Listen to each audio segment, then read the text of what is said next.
Thank you, Mr. Chairman. I appreciate it. General Welsh, I have a question I believe should be directed towards you. How are the victims that were involved in this investigation at Lackland Air Force Base currently being cared for by the United States Air Force?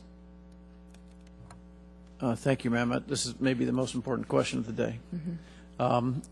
They're being cared for as well as we possibly can. 59 victims, all were offered whatever level of support we could provide them. 57 of them accepted some level of assistance, whether it was health care, counseling, legal assistance, whatever it might be. General Rice can give you more of the details, the types of things they accepted. I'm not fully aware of that. We've tried to do everything we can with them. We offered them this new Special Victims Council, although it's not in place yet. We did offer some of them that in advance of the initial capability date because we knew there were trials coming up and wanted to help them through that. Some of them took advantage of that. Anything we can think of to do to help them, sadly, after the fact, we're trying to do. Thank you. General Rice, could you shed some light on why some of these victims chose not to exercise every opportunity to get care and counseling from the United States Air Force? I think there are a variety of reasons. As I've gotten feedback, it goes from some of them do not consider themselves victims, and so they have not wanted to have support. Others have considered the level of victimization, if you will, such that they don't require support, and others have made more full use of the support mechanisms that we have. So each one of these is a very individual case, an individual decision. I'm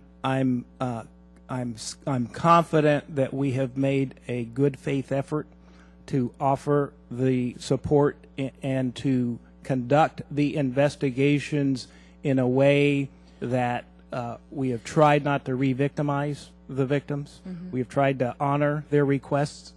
If they've said, you know, please, I just want to sort of move on here. I do think, and it's something I've talked to my team about, just as we have found out that oftentimes the initial answer to did something happen to you is no, that if we reapproach people in a different way over time, that we can get them to develop a sufficient level of trust that they will be more accurate with us, that because a victim said no, I don't need any help, that we should go back at some appropriate time interval and re-ask and re-offer that assistance, because time does change people's perceptions of this. So we need to find the right way and time to do that. But I have that on my list of things to do here. We've had a lot of discussion here today about lack of reporting, unwillingness to report incidences as they happen.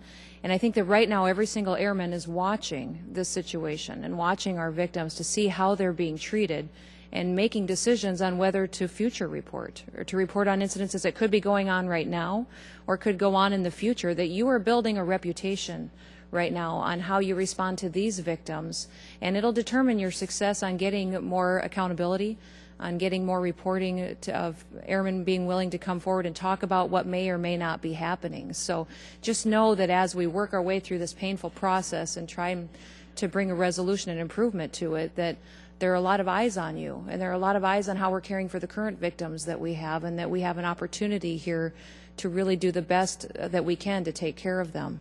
I've looked at some of these recommendations that have come forward, and I just have a specific question about one or two of them, depending on how much time I have. One of the recommendations was A19, which says shorten the MTI tour length to a maximum of 3 years and do not allow follow-on special duty assignments. Were the MTIs that were perpetuating these crimes or assaults against the victims there for longer period of times? Did they have a longer service rate in their position that they held? Is that why this recommendation has been accepted?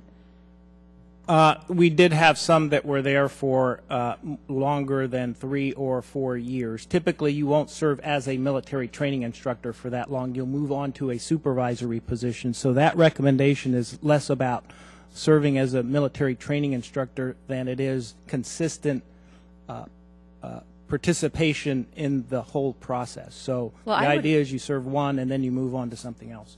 My concern was that I read this and I assumed that some of the perpetuators potentially were in these positions too long, and that maybe the climate within that position, as they were there for a long period of time, developed a attitude or an environment where they felt as though it was more acceptable the longer they were there. I guess that's the answer that I'm looking for, is there's no consistency on length of time in that position from the perpetuators?